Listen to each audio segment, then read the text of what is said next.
Hey guys, it's me, Dax, coming to you live and direct from the very edge of the Grand Canyon. It's kind of, there it is, right behind me, right? So basically, just a quick check-in really. Do you remember when you first started your coaching business and what the reason for starting it was? I think when most of us actually branch out and actually decide to go and do our own thing, we're kind of getting away from, you know, what a lot of people say, the man, right? We're getting away from other people's imposed hours, their ways of working, their kind of their structures, their systems, their pay, their kind of their free time, everything that goes alongside of it. And we get kind of pissed off with that, and we say, hey, you know what? When I own my own business, when I'm kind of king or queen of my own kingdom, I'm going to do things different. I'm going to go out there and I'm going to have absolutely everything the way I want it to be. I'm going to attract exactly the right clients for my business. I'm going to find exactly the right people who are willing to spend exactly the right amount of money for exactly the right kind of result or experience with me. And so what do? We go off and we start our businesses. And it feels like there's freedom initially, right? And we're euphoric normally when we very first start, right? So all excited, go out there into the world, and we go and kind of screw it up, because the very first thing we start to do is start to seek advice of other people, don't we? So we say, okay, well, how's a website supposed to be? And now we have a website expert who's telling us what to do. And then someone's saying, oh, but website's no good if you're not getting traffic to it. So now we're listening to traffic experts.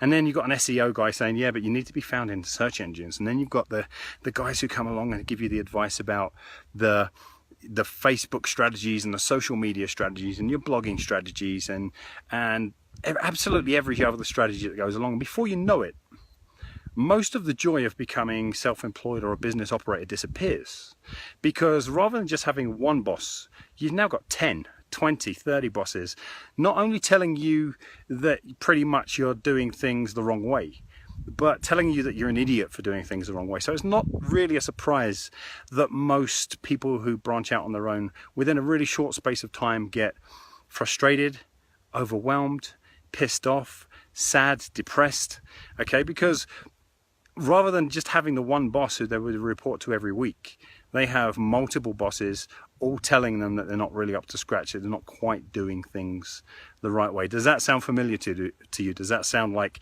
something that's been happening for you in your career? Well, let me tell you, look, there's a big distinction to be made in operating your own business and operating a business for and on behalf of someone else. A huge distinction. And the primary distinction here is one that it should always serve you first, not the customer, not the client, not anybody else, not your marketplace or anything, but it should serve you first. When you set your business up, the primary job of setting a coaching business up really is not to serve the other clients. That's part of what you do, but the primary role is to serve you. So does your business make you happy? Does it put a smile on your face? Do you wake up every day and say, oh my God, I can't believe I get to do these amazing things with these amazing people, get paid so well, have X number of weeks off per year for vacation, or whatever it is that you always promised yourself you'd do when, you know, one day when you made it, you will, right? I always say to people when they first start coaching with me, what's the promise that you've made to yourself that you never kept? You know, that one day when I make it, I will promise, right? So the Grand Canyon is one of my one day when I make it, I will, right? I've by most people's standards, I've made it quite a long time ago. I make really good money, really good impact. I'm known around the world for what I do, but this is my first time visiting the Grand Canyon. But you know, this is one of my one day when I make it, I will. So I'm not a kind of person who is really focused on purely on the finances. The finances are to buy experiences for me, things that I get to do during my lifetime because I provided so much service to other people. And one of the things that happens when you end up with 10, 15, 20 bosses all telling you that you're doing a pretty crappy job is that you end up stressed to the gills, overworking, being underpaid. When you now start to figure out that actually within your business you're working 70, 80, 90, even 100 hours per week and trying to drive traffic and trying to wear 15 hats instead of just wearing the one that you're really good at, right? All the joy disappears, and so does all the reward. It's not anywhere near as enjoyable, it's not anywhere near as rewarding, and all the promises that you made to yourself about one day when you make it, you will, they all just kind of disappear.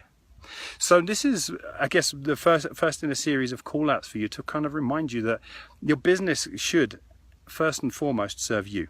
It should be making you happy. Listen to people about, you know, about their advice on how to get traffic and how to build a website, but ultimately look at your own stuff and say, how do I feel about this?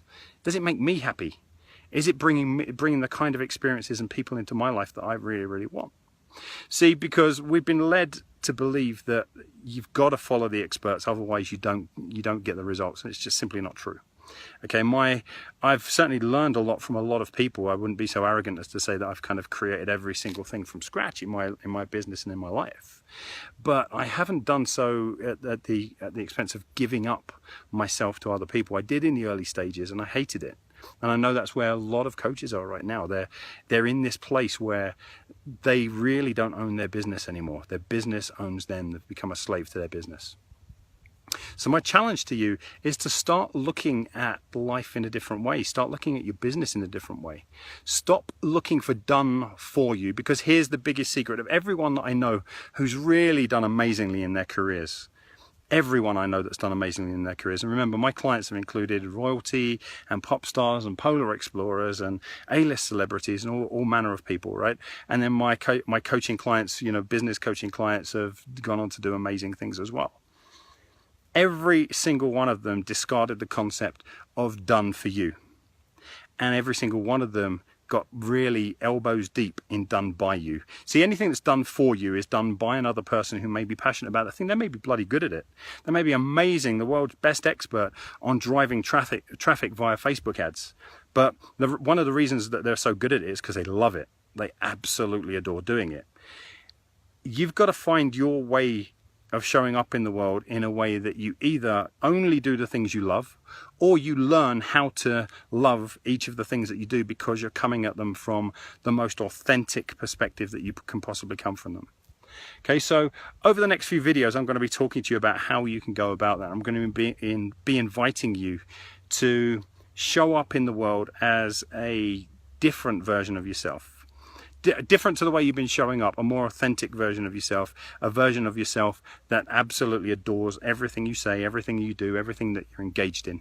Okay, I call this process guruing. I really believe that it's within the power of each and every one of us to become a real guru in this lifetime. And in tomorrow's video, I'll explain to you a little bit more what I mean by that.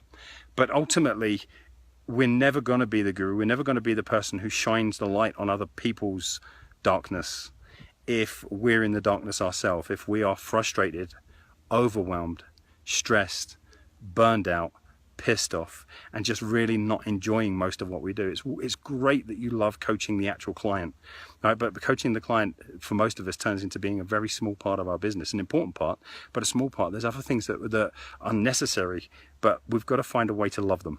Okay, so this has been me, Dax, at the edge of the Grand Canyon. Let's have another look. There we go, just down there. I'll be back again tomorrow with another message. Until then, take care.